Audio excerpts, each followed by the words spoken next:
안녕하십니까. 석세스 칼리지 사이먼 박입니다. 오늘은 지난 시간에 이어서 스타벅스의 성공과 하워드 슐츠의 기업 철학에 대해서 말씀드리겠습니다. 지난 시간에는 스타벅스의 탄생 비화, 어떻게 탄생했는지에 대해서 하워드 슐츠의 성장 배경에 대해서 말씀드렸죠. 오늘은 스타벅스가 왜 성공할 수밖에 없느냐, 그러니까 성공 철학, 기업 철학에 대해서 말씀드리겠습니다. 스타벅스의 성공은 처음과 끝 모두 하워드 슐츠 창업자라고 할 수 있겠습니다. 1987년 하워드 슐츠는 스타벅스를 그 당시까지는 일 지오넬레라는 이제 커피 체인점을 운영하다가 그게 잘 돼서 기존의 스타벅스의 브랜드까지 1987년 인수 창업을 했죠. 인수 창업을 했습니다. 그 인수 창업은 공교롭게도 맥도날드 창업과 유사한 특성을 가지고 있어요. 유사하기보다는 거의 100% 싱크로나이즈 된 것 같아요. 전 세계 최고 프랜차이즈점인 스타벅스와 맥도날드가 아주 공통점을 가지고 있다 볼 수 있죠.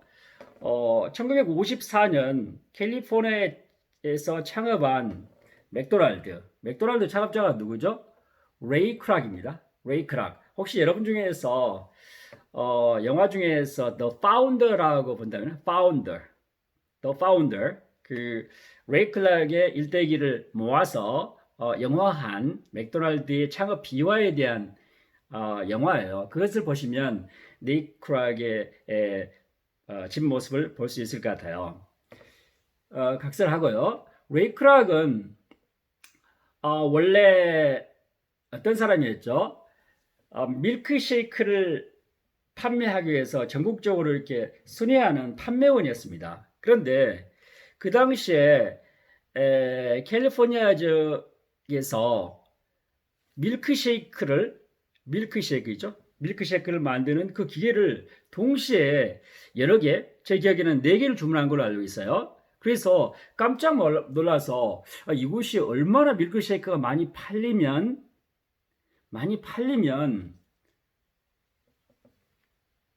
이렇게 동시에 4개를 주문할 수 있을까? 이렇게 호기심을 갖고 시카고에서 캘리포니아 와서 그걸 직접 맥도날드 그 형제가 운영하는 그 햄버거점을 보고 깜짝 놀라서 나중에 설득해서 맥도날드를 인수해서 창업했지 않습니까? 이와 마찬가지로 하워드 슐츠 1987년 스타벅스를 창업한 하워드 슐츠도 시애틀에 날아오기 전에 어땠었죠? 무슨 일이 있었나요? 그 당시에 커피를 추출하는 기계를 판매하는 외국계 회사에서 근무한 사람이었어요. 그래서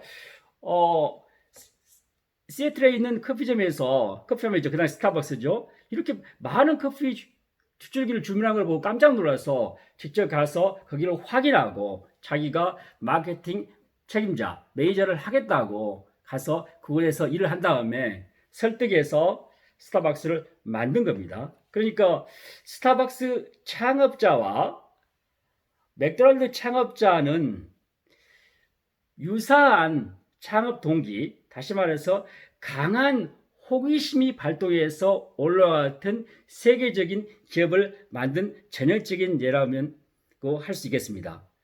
상당히 흥미롭죠? 보통 사람들은 그냥 지나칠 수 있는 것을 위대한 창업자, 위인, 성공한 기업 영웅들은 다른 사람이 보지 못한 것을 보고 그것을 다시 거기에서 아이디어 또는 영감을 얻어서 그것을 세계 사람들을 위해서 뭔가 만들어내는 가치를 창조하는 독특한 특성을 갖고 있는 기도 해요. 그렇게 해석이 됩니다. 자, 그런데 오늘과 같은 스타벅스가 지속적인 성공을 거둘 수 있는 그 뿌리는 뭔가? 크게는 보면 하워드 슐스가 가지고 있는 인본주의, 사람을 중시하는 것, 그 다음에 자애주의, 사람을 사랑하는 마음, 특히 그 중에서 자기보다 낮은 위치에 있는 사람, 비교적 자기의 도움을 받아야 되는 사람을 존중하고 사랑하는 마음이 있지 않았나 생각이 듭니다.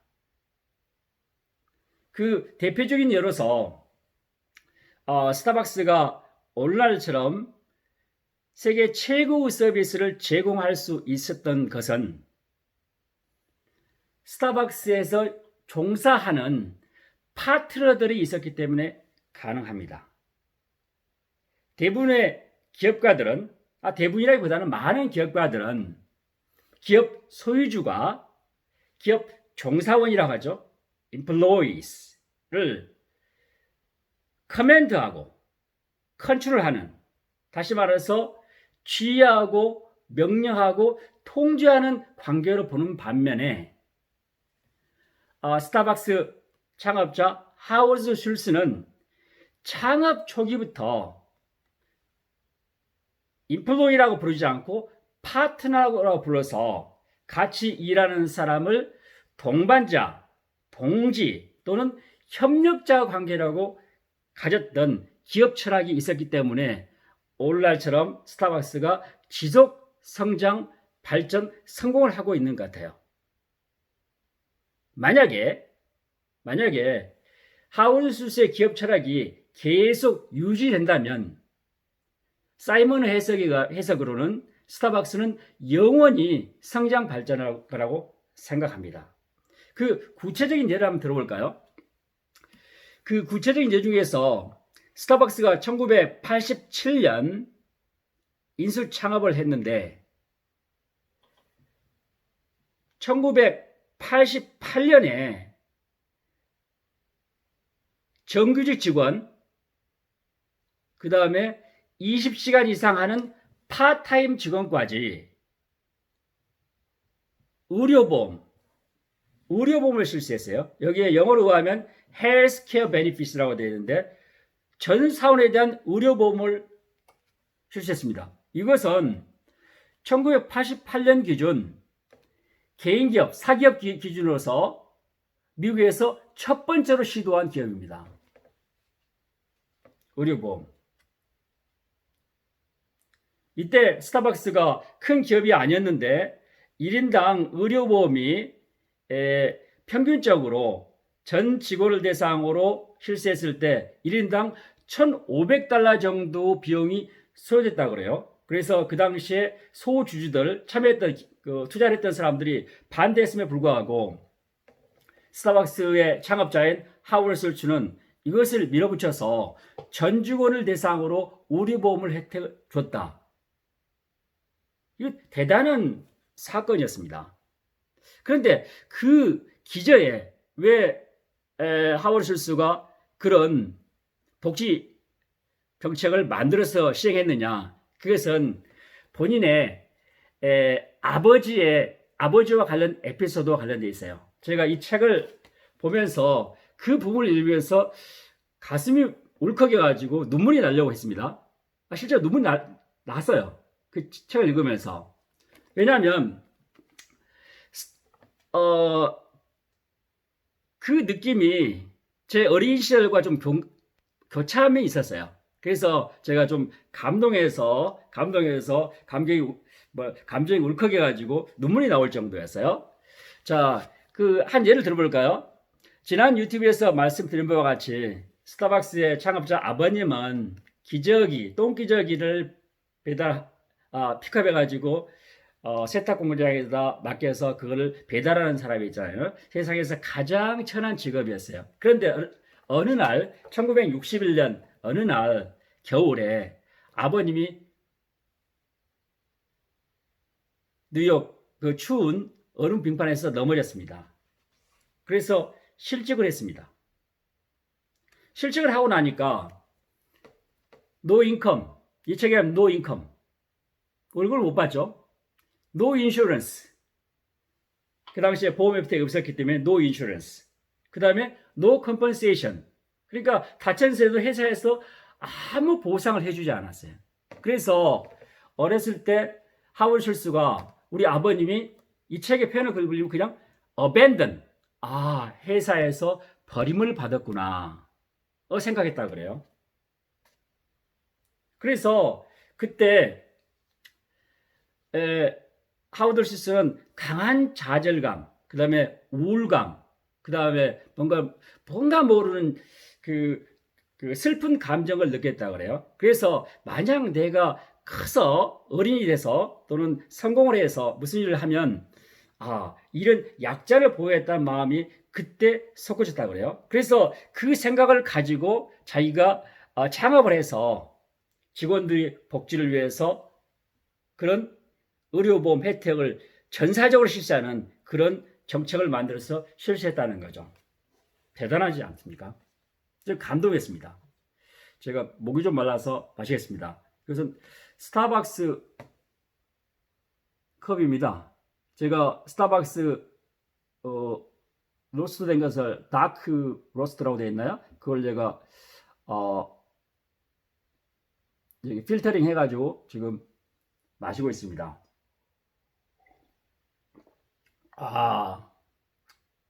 좋습니다. 기분이 좋습니다. 두 번째 복지 정책 중에 하나가 우리가 관심을 가져야 되는 것은 1988년 의료보험 혜택을 전 사원에게 줬던 것뿐만 아니라 몇 년이죠? 1991년입니다. 스타벅스의 우리 사주 제도, 영어 표현을 빌리면 빈스탁, 우리 사주, 그러니까 종사원 전원에게 주식을 배분하는 그런 정책을 했어요. 그러니까 회사는 창업자, 오너가 가지는 게 아니라 오너십을 함께 공유하자. 우리 사주제죠. 그런 정책을 실시했던 거죠. 그러니까 그냥 단순하게 직원이 아니라 스타벅스에서 일하는 모든 사람은 우리 가족이고 우리 파트너고 협력자고 그 다음에 동지이며 동반자라는 의식. 그래서 회사에 대한 충성도를 높여서 고객에게 좋은 서비스, 양질 서비스, 최고 서비스를 제공할 수 있는 그런 시스템을 만들었다는 것입니다. 오늘날 마케팅 용어로 이야기하면 우리가 마케팅 용어로 이야기하면 뭐라고 하죠? 인터널 마케팅이라고 그러나요? 내부 마케팅이라고 그렇게 하는 것 같아요. 저에게 책 하나 소개할까요? 토리즘 마케팅. 제가 2년 전에 썼던 책입니다. 여기에 보니까 이렇게 나왔어요. 내부 마케팅에 대해서 이렇게 나와 있네요. 내부 마케팅은 1970년 중반에 미국에서 도입되었으니까 몇 년 됐죠? 이 개념이 도입된 지가 한 40 몇 년이 됐네요. 그렇죠. 그런데 실제적으로 이 내부 마케팅의 중요성을 말로는 이야기하지만 이 실제적으로 실천하는 기업가 또는 CEO는 많지 않습니다. 여기에 내부 마케팅은 기업의 내부 고객, 종사원을 대상으로 하는 마케팅을 뜻한다. 그렇죠? 이건 뭐 코틀러가 한 말이에요. 마케팅에 대해 코틀러가 한 말이니까 여러분들 그냥 받아주면 될 것 같아요. 내부 마케팅, 인터널 마케팅이란 기업이 필요한 최적의 종사원을 고용, 유지하고 종사원이 자신의 역량을 최고로 발휘할 수 있도록 이부 고객을 서비스하는 종사원에게 적용되는 기업 철학이자 기업 활동이라고 하고 있네요. 그러니까 하워드 슐스는 이 책에 나와 있는 교과서에 나와 있는 내부 마케팅 개념을 100% 이해하고 이것을 기업에 적용해서 기업의 성공으로 이끈 뭐 마케팅의 대가이자 최고 CEO, 최고 창업자라고 생각할 수 있겠습니다. 대단한 기업과 같아요. 그 내부 마케팅, 다시 말해서 여기서 시행한 의료보험과 전사적인 의료보험, 그 다음에 전 직원에게 주는 우리사주 제도, 이것이 기업에 대한 사랑, 이 책에 나와 있는 그 표현을 부리면 내부 마케팅의 효과가 한번 제가 읽어볼까요? 내부 마케팅의 편익이라고 되어 있어요. 종사원의 업무 능력을 향상시키고요. 종사원의 책임감을 증대시키며 고객 서비스의 향상뿐만 아니라 고객의 충성도를 향상시키고 결국 고객의 만족을 증대시켜서 기업의 수익으로 연결된다. 이렇게 이야기하고 있네요. 이 책의 내부 마케팅 편입니다. 이 책을 제가 쓴 책입니다. 이러다 보니까 다른 커피 전문점과 달리 우리가 스타벅스에 가면 뭔가 말로 표현하지 못하지만 컴포트랄까 뭔가 안락함을 느끼지 않나요? 그거에다가 가면 뭔가 영어로 표현하면 커뮤니티, 혼자 앉아서 커피를 마시고 있음에도 불구하고 뭔가 함께하고 있다는 느낌을 우리가 느낄 수 있어요. 스타벅스에 가면.